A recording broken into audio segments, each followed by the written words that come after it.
Welcome to Friends and Fiction. 4 New York Times bestselling authors, endless stories. Novelists Mary Kay Andrews, Kristin Harmel, Kristy Woodson Harvey, and Patti Callahan Henry are 4 longtime friends with more than 70 published books between them. Together, they host Friends and Fiction, with author interviews and fascinating insider talk about publishing and writing, to highlight and support independent bookstores. They discuss the books they've written, the books they're reading now, and the art of storytelling. If you love books and you're curious about the writing world, you're in the right place.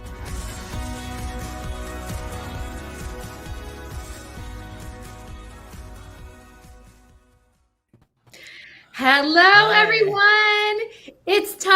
It's the big night. It's here. It's Wednesday. It's time for a super duper extra special episode of Friends and Fiction, where we get to celebrate the launch of, drumroll, Harry Potter.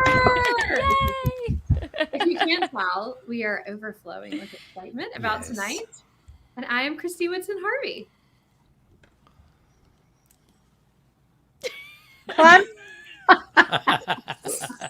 I'm Mary Kay Andrews. You're off to a great start. Yes. Hi, I'm Patti Callahan Henry. I'm Kristin Harmel. I'm Meg Walker. And I think I'm Ron Block. We're sure. And this is Friends and Fiction, 4 New York Times bestselling authors, endless stories to support independent bookstores, authors, and librarians. And of course, tonight we also have with us our amazing managing director, Meg Walker, and our rockstar podcast host extraordinaire, Ron Block. Why? Because tonight it's all about Kristin and her gorgeous new novel. And we hope that you already have it on your nightstands and in your bookshelves. But if you don't, we are about to change all that because our extraordinary, amazing Friends and Fiction theater could convince anyone to buy any book anytime. We are sure. I mean, why else would we keep doing it? Right. We don't know. And it's a good question. But it would not be launched without a bit of Friends and Fiction theater. That's right. And of course, we're here to bring you, and when we're not doing theater, we're here to bring you incredible authors, hot reads, and fascinating interviews, all while supporting independent booksellers. And one way you can help us support indies is to buy from them when and where you can, or to visit our Friends and Fiction bookshop.org page, where you can find books by the 4 of us and all of our guests at a discount. And speaking of amazing books, don't forget to join the Friends and Fiction official book club with Brenda and Lisa on their Facebook page. Coming up really soon on June 19th, Patti will be joining them to discuss The Secret Book of Flora Lee. Oh, That's and me. I will be standing in for Lisa that night, so I will be. That's right. Yeah, that's Yeah. right. I forgot. I'm so excited. So fun. Oh, Meg. Because no one knows more about this book than poor Meg, who was with me for 2 weeks. She could probably give my speech. She can do the I think whole I could thing. deliver the speech. Yeah. You don't even have to come, Patti. Meg can The just year be is 1969. Just get a She can flat answer patty. every question, give the whole talk. I know. Awesome. Poor thing. Well, and you've been listening to our Writer's Block podcast, haven't you? We'll always post a link to the newest episode on the Friends and Fiction Facebook and Instagram. On our most recent episode, out now, Kristin and I talked to T.J. Newman about her new novel, Drowning. And trust me, you're going to love it. You're going to love the research that this woman did. But talk about suffering for your craft. Wait till you hear it. Coming this Friday, Kristin and I will be talking to one of our favorite literary power couples, Anne Hood, who will be talking about her memoir, Fly Girl, and her husband, Michael Ruhlman, who will talk to us about his brand new, what might be my favorite book of the year, the Book of Cocktail Ratios. All right. So listen, review, subscribe, and share with a friend if you like what you hear. Okay. So you all know that our amazing, brilliant co-founder and co-host Kristin Harmel is launching her book tonight. I'm just reminding you, in case you're tuning in like 5 minutes late, this is the launch of The Paris Daughter. You know Kristin, so we're not going to spend a lot of time giving her a long introduction like we normally do. We're just going to dive right into The Paris Daughter, a novel of 2 mothers, 2 daughters, an Allied bomb that falls where it shouldn't, and 2 families ripped apart forever. Kristin, take it away. Why, thank you very much. So, welcome, ladies and gentlemen, to The Paris Daughter. Our story opens on a warm September morning in the Bois de Boulogne, a park on the western edge of Paris. It is here that we meet American artist Elise Leclerc, one of the book's two main characters. Hello, I'm Elise and I'm a wood carver. I'm living what I thought would be my dream life. I'm in Paris, socializing with people like Pablo Picasso and Dora Maar, and I'm expecting my first child in just a few months.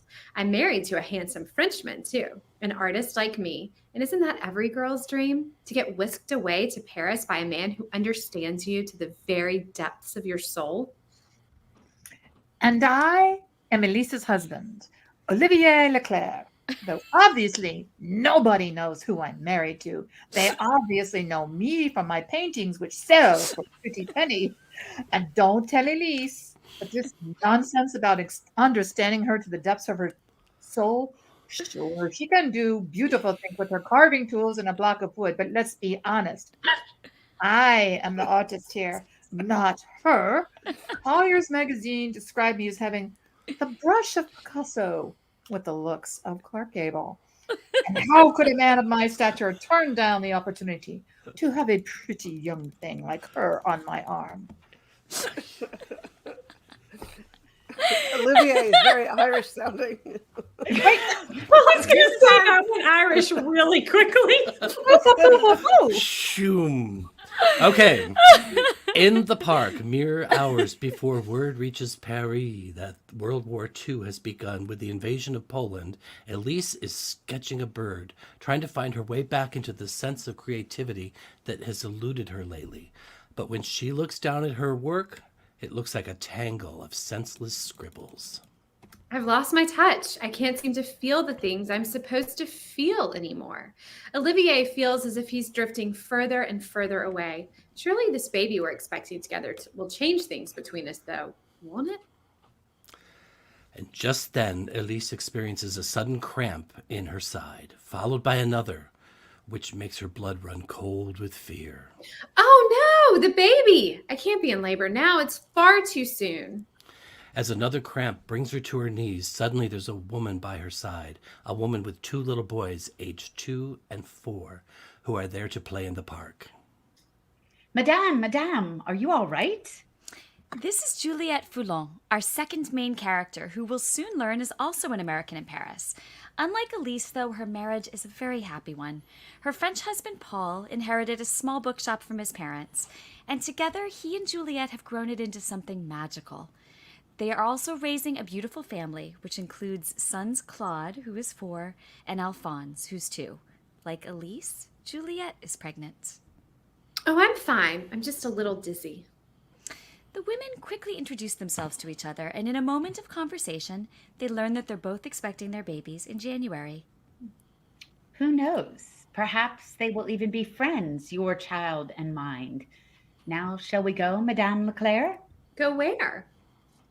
To see a doctor, of course. Come now. My shop is very near the park. Elise protests, but Juliette insists.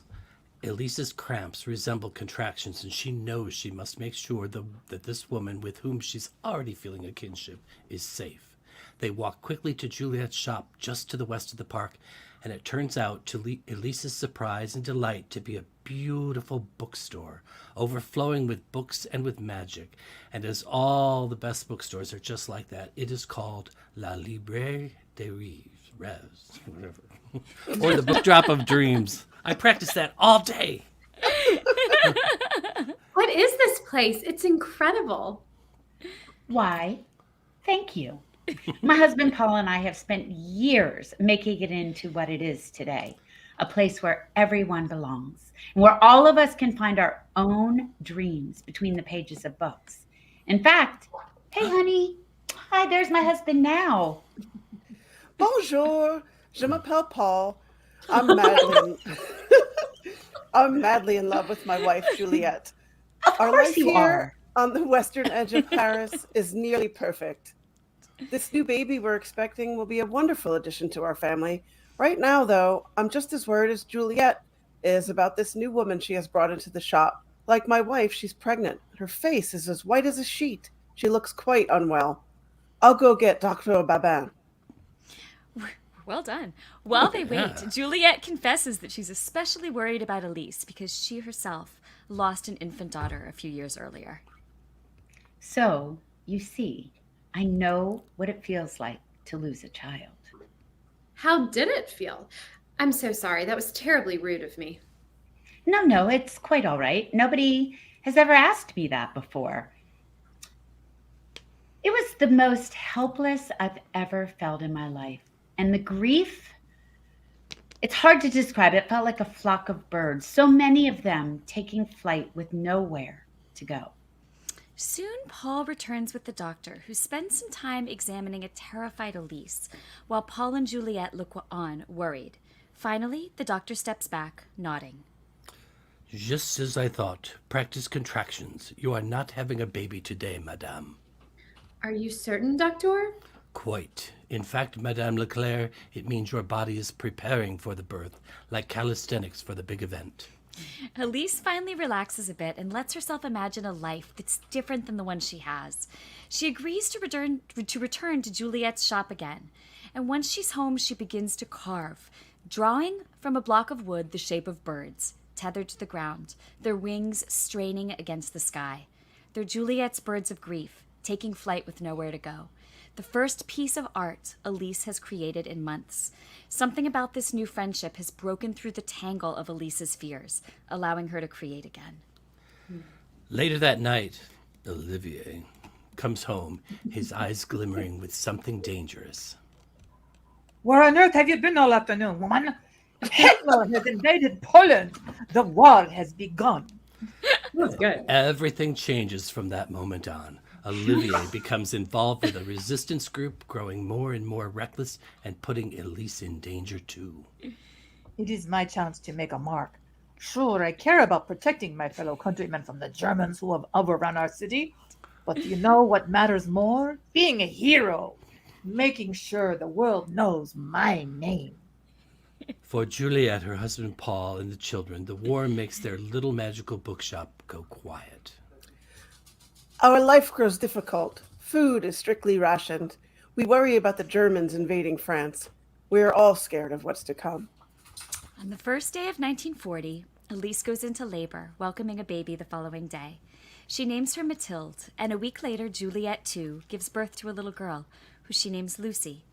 For a few moments in time, life is as idyllic as it could be, with the war looming just outside France's borders. Elise brings Mathilde often to Juliet's shop, and Lucy and Mathilde begin to become as close as sisters, just as their mothers are.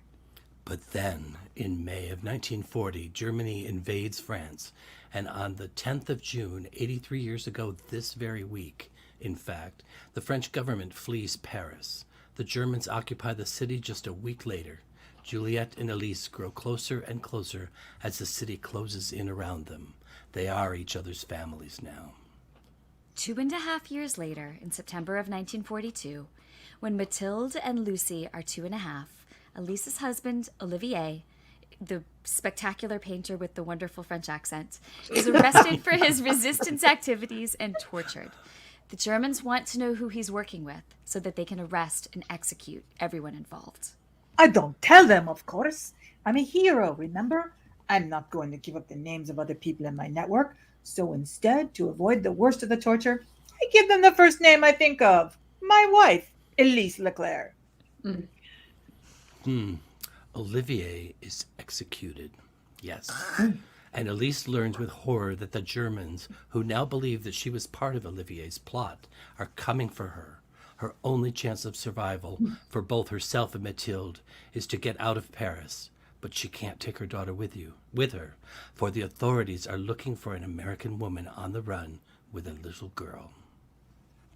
I have no choice but to leave my Mathilde with Juliet, where she will be safe until I return. Paul and I will protect her. Elise, I swear it, we will. We love her. We love her just as much as we love our own children. We Elise- do.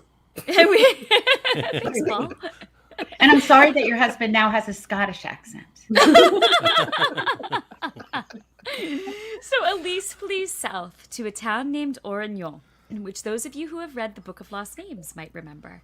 She prays each night for her daughter, but knows that her best friend is doing all she can to keep Matilda safe.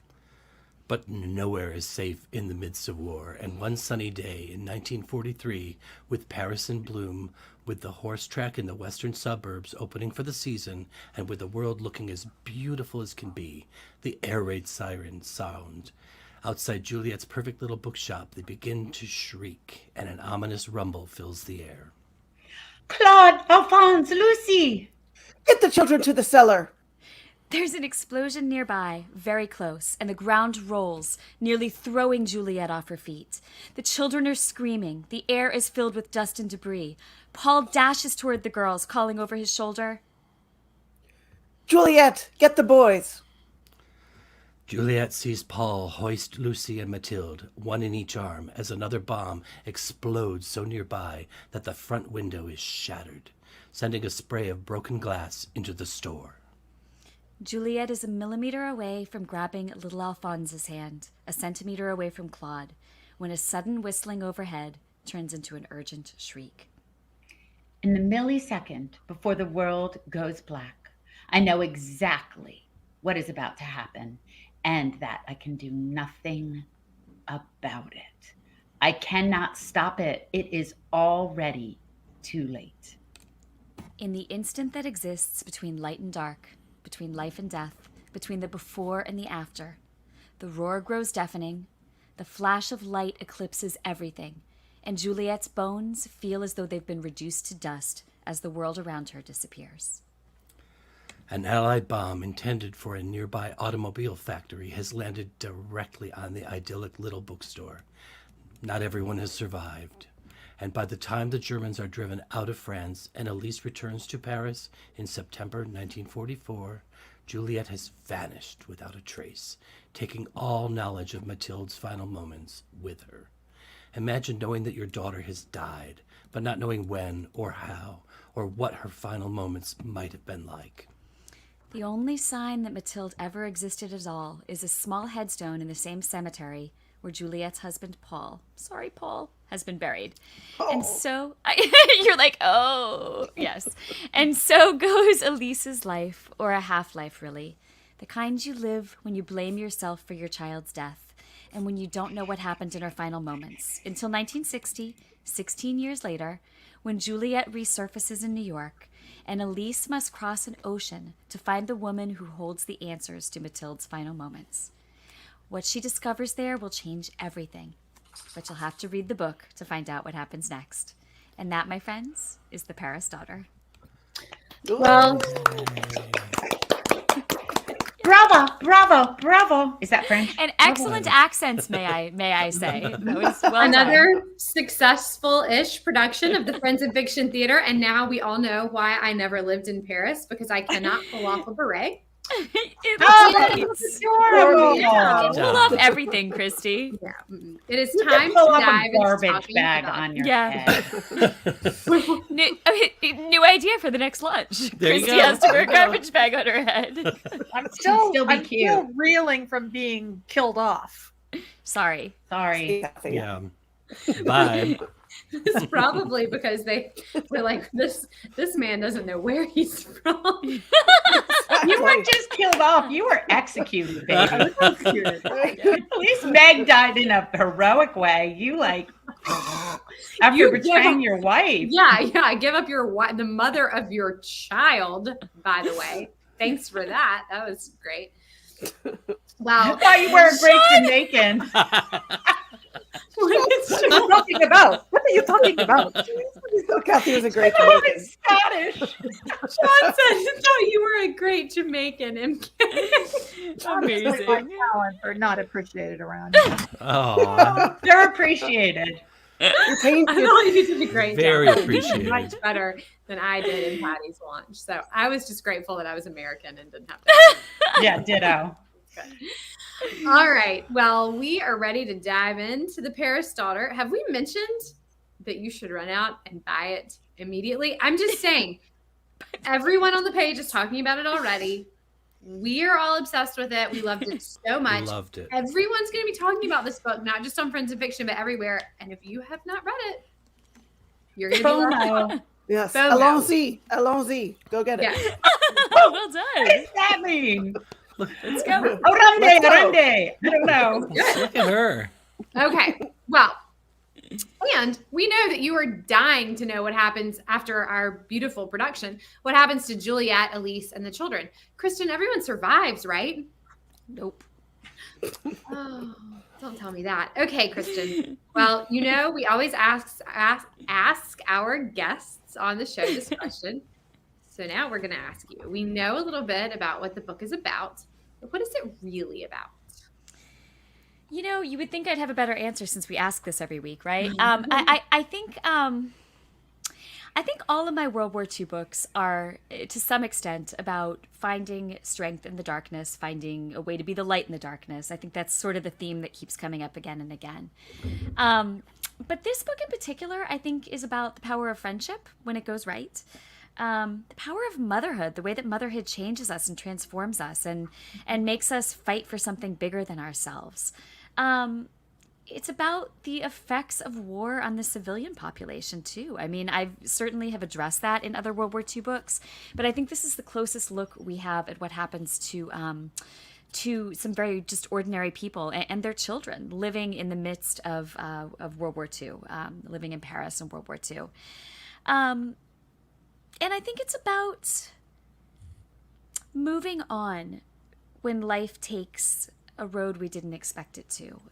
Because in this book, one of the women becomes very mired in the past, and the other one is very held back by the past. So I think it is also about putting that past behind you and learning how to put one foot in front of the other into the future, even after something terrible has happened. It's very well said. Perfectly said. Okay, so you mentioned this is one of many World War II novels. It's your seventh, and it's your fifth set in World War II France. After The Sweetness of Forgetting, The Rue Amélie, The Winemaker's Wife, and The Book of Lost Names. But you also take us here to 1960 New York, which is something I think new for you. Yeah. And with the final 40% of the book actually takes place. Can you talk to us a bit about why you find World War II and France so compelling, and what makes you depart from that time period in the final portion of The Paris Daughter? Well, I obviously had to depart from the time period and put her in 1960 so that she had a chance of overlapping with Patti's characters, who were also set in 1960. So that one day when we write our overlapping short story, for both books, they'll have a chance to meet. Actually, it's funny though, Patti, right? I mean, that was just, we were both working on that completely independently, and we both wound up in World War II and in 1960, although you were in London and I was in New York. But so I guess to take the first part of that question first, why do I find World War II and France so compelling? Yes. France means something to me, and always has. I think I know I've talked before about how I used to live in Paris. I mean, that was 20 years ago. Have I mentioned that? Have I mentioned that? No. That was 20 years ago. It feels so much more recent, but it was 20 years ago, and I was living there when I tried to write my first book. It was a summer and a period in my life that really changed me a lot. But living there, I was stunned to realize how much World War II history I didn't know, how much World War II history that had taken place there, on the street I lived on even, that I had never heard about before. So I think that kind of started me on this journey. And I later learned that my dad's mother's mother, so my great-grandmother, had lived just a few, like within 5 minutes walking distance of where I had lived. So I had this draw to Paris, this pull to Paris, but it turns out that my family had actually come from there. My grandmother's mother was a World War I bride who came from Paris. So I think there's a little bit of that family connection too. We talked about that a little bit with The Forest of Vanishing Stars, how sometimes stories are in your blood, or pieces of what you're drawn to are maybe in your blood, and I think it's a little bit of that for me. But in terms of World War II in general, I think there's something really compelling about the idea that time period still feels very relevant today. I mean, it doesn't feel that far in the past, but yet it's far enough away that we can sort of look at it from a distance, if that makes sense. We're not so intimately involved with the events of 1940, that we feel like we can walk out our door and encounter them. So it feels like a journey to someplace different and someplace new, but it still feels, I think, very modern. But I think it also is a time period where ordinary people, where civilians made a big difference. And I love that reminder that in this very dark time, it was ordinary people just like me and you who stepped up to make this difference. You know, they didn't have any kind of special training. They weren't in the military. They weren't in politics. You know, they were just housewives and people who owned bookshops and people who were carvers and painters and just people going about their ordinary lives. And they saw a need and they joined in and worked for the greater good and found a way to make the world a better place. And I think that's a really important thing to think about and a thing to be inspired by, because if they could do that in the 1940s to the backdrop of war, we can all do that now to the backdrop of our everyday lives. We don't have to have a special position or have power to make a difference. We just all have to make it in our own little corner of the world. But Ron, you also asked about why 1960, and aside from wanting to meet Patti there, it was also, you know, I think it was really interesting to me to venture out of a time period I'm very comfortable with. You know, I talked about in The Forest of Vanishing Stars that was a big departure for me because I ventured out of France, which I was comfortable with, and had to research Poland, right? This one, I came back to France, which is kind of my comfort zone, but I wanted to push myself again. And I liked the idea of going to 1960, a time period that did not feel as familiar to me, but which, honestly, I have spent a lot of time talking about because, as I've also mentioned to you guys, of course, I worked for a long time with Chubby Checker on his memoir, which was never published, but so much of that memoir takes place around that time period that I felt like it was already kind of a part of my life. 1960 already felt familiar to me. But to plunge into that research and explore this completely different time period, I think just made me stretch my wings a little bit more. And also, I don't know, it was also really appealing to me to trace what happened not just a few years after the war, but what effects you would still be dealing with if you hadn't dealt with your stuff 17 or 15 or 17 years after the war, which, right. Patti, I think your book kind of touches on a little bit too. Yeah. Universal themes about who we are as humans. Yep. So here on Friends and Fiction, of course, if you've been watching, you know we love to talk about origin stories, the little seed, the first poem you read, a story you heard, something that the story grew out of. And I'm wondering if you can tell us what yours was for The Paris Daughter, and then how, whatever that seed was, how you took that and went about developing a much larger story from that small seed. Well, you know, it's interesting because I feel like a lot of my books come from the books before. They come from these little threads. And again, I keep coming back to Patti, but Patti, I feel like that kind of happened to you with Once Upon... with reading about the things that had happened with C.S. Lewis and realizing and thinking about like what had actually happened to the children who were evacuated to the countryside. Yes. And it was the same thing. I was thinking, what was it like to be living in France or anywhere in Europe, but specifically in Paris, the city I love so much, under constant threat of bombing. Knowing also that it wasn't going to be the Germans bombing you because you were an occupied country. It was going to be the Allies dropping bombs trying to get the Germans out. And that idea fascinated me, that idea of the civilians being in danger from people who were ultimately on their side, who were doing a good thing. But the more I began to kind of poke into that, the more I realized that throughout Europe, certainly not just in France, the bombs from the good guys dropped from the sky, intending to hit these military targets or these targets that would have driven the Germans out. But they didn't always exactly hit those targets. They sometimes missed. They often fell on civilian areas with very tragic results. So there are stories about that all through World War II. And frankly, we're seeing that happen now in Ukraine, right? I mean, there's this awful sense of civilians being, well, although I guess in Ukraine it is certainly more targeted. But there's this sense of what does it feel like to live under that constant threat of bombing where nowhere is safe, where you can't go anywhere that's safe. And it's not like they had the luxury to evacuate to other places. All of France was sort of under this threat. So I was really interested in exploring that idea. I think that's where I started. And then it sort of went from there. I mean, it's hard to sort of explain the process because I feel, and I don't know about you guys, but I feel like so many of the ideas either come to me when I'm reading the research material or simply when I'm driving my car to pick Noah up or when I'm standing in the shower and I've let my mind wander. And the threads, once you kind of know what the book's going to be about and you have a general idea of where you're headed, these little threads just kind of weave their way in. And that was it. I mean, that was all these parts about the art and about, who Olivier was and who Paul was and what happens to these families and then who they are in 1960 when we pick up with them again.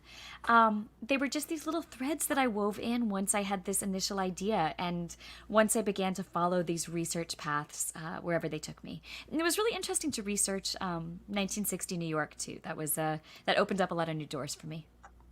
Well, that brings us to the research. Talk to us a little bit about the research you had to do with the book, not just the historical stuff, but also, for instance, what it's like to carve wood. I mean, you had me believing that when the rest of us were drinking wine, you were out learning how to carve birds out of wood. And how did you do the research about what it's like to hide in a bomb shelter with the sky falling down around you? Yes, Kristy, do you now have an Etsy shop of all your bird carvings? I do. Have you seen it? Have you been on it? Carvings of Noah. Post a link. That's what I'm doing. Like when we're on the show and you see me looking down, I'm not looking at any script. I'm looking at the carving I'm doing in my lap while we're talking. I'm doing one of each of us too. That's what I'd like for my birthday. You have about a month and a half. I'm on it, Kristy. I've been whipping it up as. And I think we should each get a different bird. Right. Sorry. Wouldn't it be amazing if I just held up two right now? Like I've already done them while we were talking. I wanted it to be authentic. that was something different because I'm not good with stuff like that. I'm not good with artistic stuff. Jason, my husband, and Noah, my son, are much better like physical artists than I am. My art is my words, and that's not even that artistic. But I did get a set of carving tools. I did get some blocks of wood. I did try my hand at it. Spoiler alert: you will not be getting carved things unless what she would like is a block of wood with a couple of nicks taken out of it with like some knives. I'll be like, it's abstract. It's abstract art. But I did connect with a wood carver named Mary May, who I mentioned in the author's note if you're interested in finding out about her. And I read a really interesting memoir, which you would think I would have actually prepared myself with the name of the memoir. I think it's called The Art of Carving. I'll put the correct name on the page, but it was really, really good. Like it really took me into the heart of what it was like to be a wood carver, and not just the physical motion of it, which was important to get down for the book, but also what do you feel when you're carving? Like what, and those were some of the things I was asking Mary May also. Like what's the experience? Like how does your body feel? It's not just your hands, it's your whole body. What's going through your head? Why is this your medium? Why does it feel so grounding to do something so physical and so three-dimensional? Why this rather than clay? Like it was just interesting to sort of dive into all of those aspects of it. But as far as being under the threat of bombing, the research kind of came to me. I can't remember if I've mentioned this to you guys on the show before, but I had a call after the Book of Lost Names, or I'm sorry, an email after the Book of Lost Names from a man who emailed me and said, I just read the Book of Lost Names, which of course is partially about hidden children during World War II. And he said, I was a hidden child during World War II. And, I would love to hear about your research and how you got it right, because you got it right. Like you captured what it was like to be a hidden child.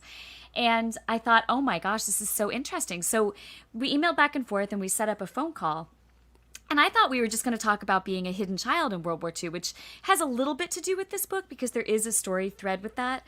But he ended up telling me about how where he was hiding, they were under constant threat of bombs. And he talked about running down to the bomb shelter on a regular basis and being worried about what was falling from the sky and worrying about the gas masks and all of that. So it was something I was already writing in this book, but I was able to ask this man on the phone all of these questions. Like, and again, not the questions of like, you know, how many steps was it down into the bomb shelter? But the questions about like, how did it feel? Like, what were your thoughts when this was happening? What did it look like in the sky? What were the grown-ups telling you? You know, all of those emotional things that are kind of harder to pin down in the research. So that was really interesting. His name was Herb Barash, and we corresponded a little bit after that with some follow-up questions. But another thing I did, and Patti, again, coming back to you, since I know your book had to do with bombing too, I did get my hands on a French gas mask. This is a civilian gas mask from World War II. And it's a little bit different than what they would have worn in Patti's book, because this was given out by the French government. It was a little bit of a different thing than what the British government gave out, which, Mary Kay, you might be able to speak to better than me, because I know you just saw some of those in a museum in London, but this is what it looked like. And there is a part in the book, and now my fingers are all dirty from touching it because it's really this old, like, dirty, sooty mask. There's a part in the book where they're in the gas where they're in their little basement sheltering from the bombs, and they refer to themselves as the Aardvark family because they all have them on and they look like aardvarks. And so this is what I was envisioning, this sort of long aardvark nose. So that is a French civilian gas mask. How does that match up, Mary Kay, to what you saw in England? Well, the one I saw was quite a bit smaller and more primitive looking, and it was a child's gas mask, which Patti had written about in Flora Lee. And so it had a vague similarity to Mickey Mouse. It was supposed to look like Mickey Mouse, but if you were looking at it, you would not have said, "Oh, that's a Mickey Mouse gas mask." It wasn't how I pictured it. Like when I read about it, and I mean, you know, when they talk about like oh, it's the Mickey Mouse. Yeah. Right. Like, I don't know what I was picturing, but then when you took the picture and you sent it to us, I was like, oh, like I can see why they called it the Mickey Mouse, but I can also see why like it really freaked children out. Yeah. You'll never see Mickey Mouse the same. No. I mean, well, and I will tell you, like, they're scary to put on. I mean, they're scary sitting in my office in 2023 Orlando, Florida, right? Like, because you feel they feel very claustrophobic. You can't see out of them very well. You certainly cannot breathe in them very well. I would put it on now, but then I would have like soot all over my face. But I mean, they really, you can sort of see they cover your entire face. And I think I did get soot on my face, but now I have it all over me, so just excuse the dirt. But you can imagine how frightening it was, not just to put on the mask in a completely non-scary situation, like sitting in your office in Florida, but to put it on when the air raid sirens are wailing. Yeah. And especially if you can hear or see bombs falling anywhere nearby, if you can hear the return ack of gunfire. I mean, it must have been really just viscerally terrifying to people, you know? Yes. Yeah. Well, as many of our Friends in Fiction members know, Kristin, you went through something really difficult this year, a breast cancer diagnosis 3 months ago and a month of daily radiation. And you had already completed The Paris Daughter by the time you received your diagnosis. There aren't elements of your specific journey on these pages, but The Paris Daughter at its heart really is a book about strength and resiliency in difficult times. So were there elements of the book that drew you on to survive some of the hardships in your own life? And along those lines, are there elements we can all draw on, even if we're not exactly in Elise's and Juliet's shoes? Yeah, you know, I think I kept thinking all through the difficult days of the diagnosis, the treatment, and all of that, that I had been writing myself into a lesson about how to support myself the whole time through this. You know, I've been writing really since The Sweetness of Forgetting in 2012. So for over a decade now, I've been writing about women who find this well of inner strength in an impossible situation, right? I mean, that is what we pick up World War II books for. That's what we pick up a lot of historical fiction for. You know, we read these books about the past and we marvel at the strength of these people who came before us, and especially these women who came before us. And when we're writing historical fiction about real life women or real life events, it's not just these imagined characters in an imagined universe who are strong. It's women just like us who existed before us and have sort of shown us the way to find our own strength. And so I think that was really something for me. I think I knew already on an intellectual level that I had more strength than I knew, that I was stronger than I knew. But I just had to find it. And just as is the case in many of my books, I didn't find it right away. I didn't get the diagnosis and immediately go deep into that well and pull out that strength and say, Right. I'm ready to go, It's a boots process. on. Yeah. No, it's a process, but I think just like these women who have lived through war in this book and in my earlier books come to learn, you're a different person at the end of it than you were going into it. And I think maybe that is the lesson we can all draw on, that when you're faced with difficult times in your life, you will get through. You're going to figure out a way to put one foot in front of the other and get through. And not only that, but you're going to come out on the other side and you're going to be a stronger, better person for it. And none of us would have asked for the difficult things we've had to go through, the roads we've had to walk. I certainly wouldn't have asked for breast cancer. Patti, you wouldn't have asked for breast cancer. We wouldn't have asked for these things that just throw an enormous, horrific, awful wrench in our lives. The things we have to grieve, the things we have to lose. That's life, and it's going to happen to all of us. We're all going to have these awful, horrible moments that we have to get through. But we can, and that is something that historical fiction teaches us. And I think it's something that all fiction teaches us. We read about women and about men finding strength in difficult times, and we're reminded that we can find it too. Yeah, I love that. That's so inspiring.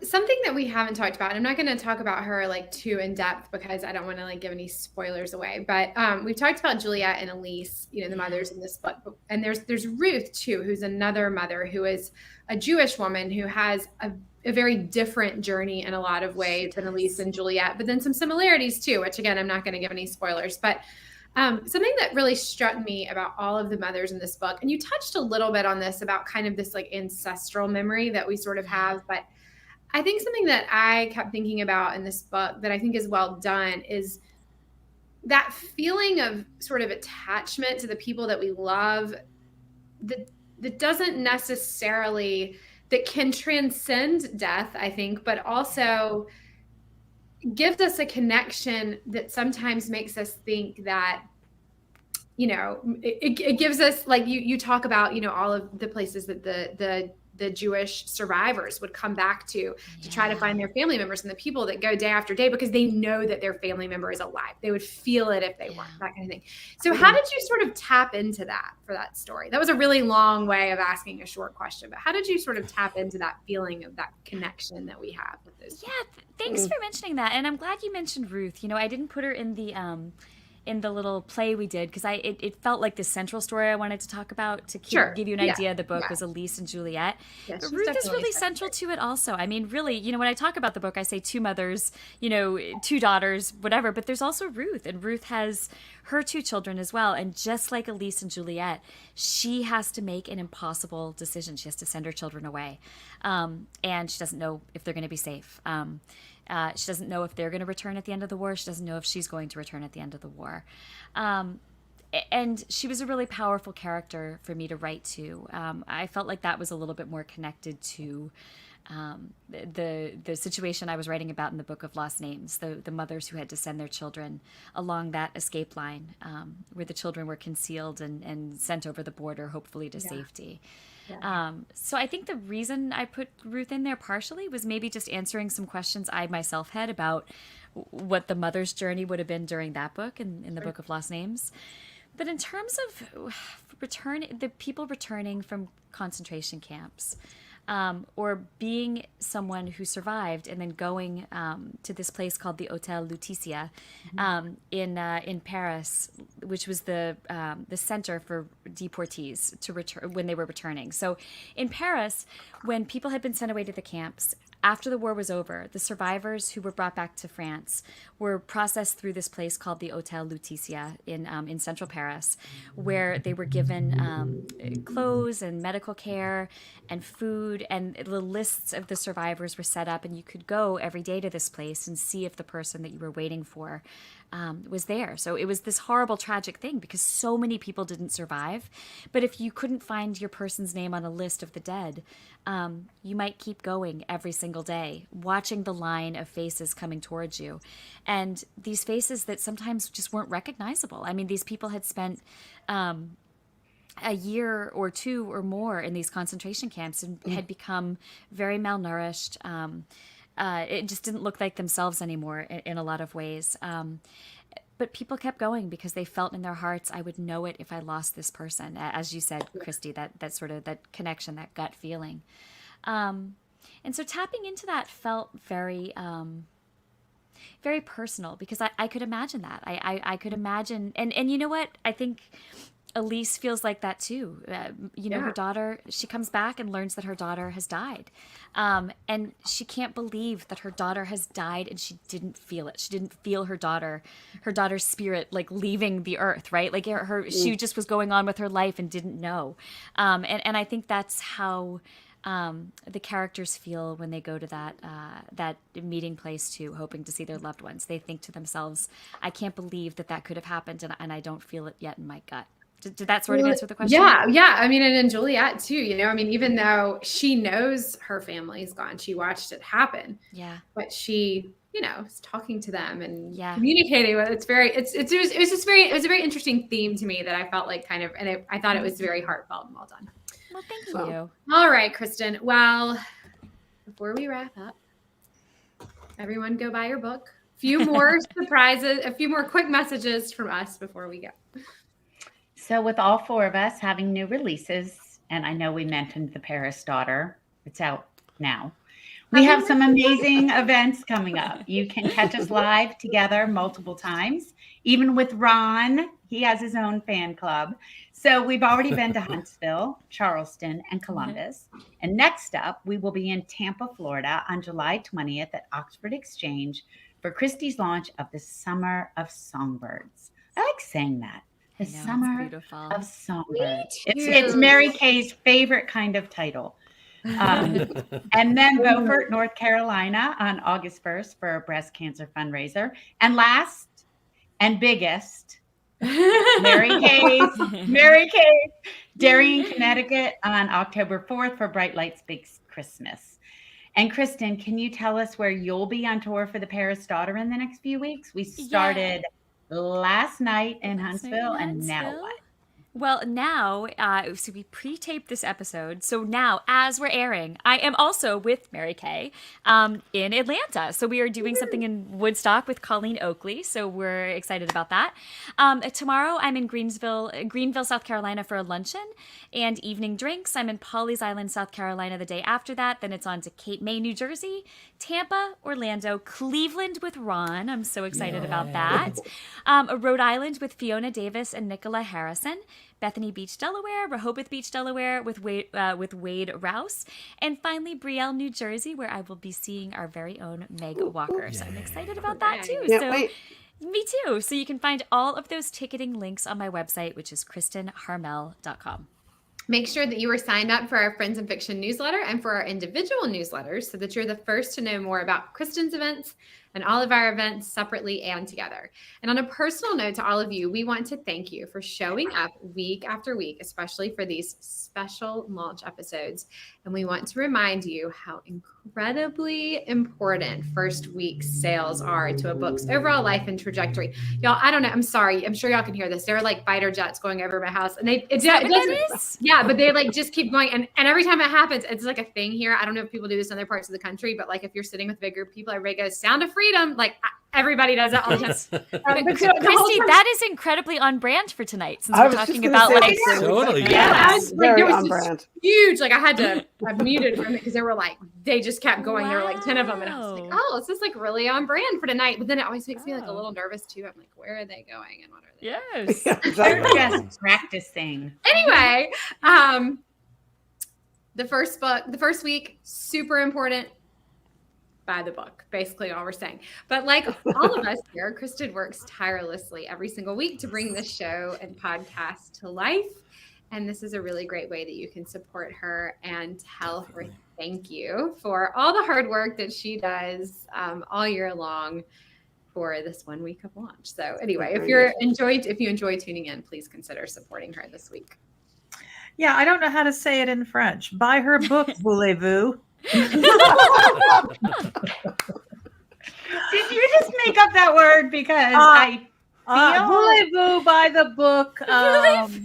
Por favor. No, that's Spanish. Please. How do you say please? S'il vous plaît, Damn it. s'il vous plaît. S'il vous plaît, buy the book, damn Or it. sacre bleu. Like, right? You can say, yeah. Sacre bleu. Sacre bleu. Sacre bleu. And don't forget to leave reviews on Amazon, Goodreads, BookBub. That was good. Oh, Lord. Okay, don't forget to leave reviews on Amazon, Goodreads, BookBub, BNN, and wherever else you review books. And tell your friends and share on social media. Do all the things. And you can't imagine how much that makes a difference to an author. Absolutely. Oh, was it mine? Nope. It's Kristy. Nope, it's you, Kristy, Woodson, Harvey. Oh, she's She's frozen. frozen? Oh, she's frozen. All I'll right. take it. I'll take it. One Okay, you last take it. reminder. You can She find froze all pretty, though. Look how she's... Yeah, Oh, It's like she yes. posed it. It's like, oh ooh. my I love it. gosh. It's like a photo shoot. I know. Okay, go ahead. That's I'd be Kristy. like, oh no, we lost her. Oh no. I hope it's not the fighter jets. What's going on? Now I'm panicked. the fighter I know. jets did it. Okay, one last reminder. Find all back episodes of Friends in Fiction on YouTube, and we'll be back next week with our friends Fiona Davis and Heather Webb as our guests on the show on Wednesday, June 14th, with Brenda Janowitz making a special appearance on the after show. We have such a fun episode in store for you.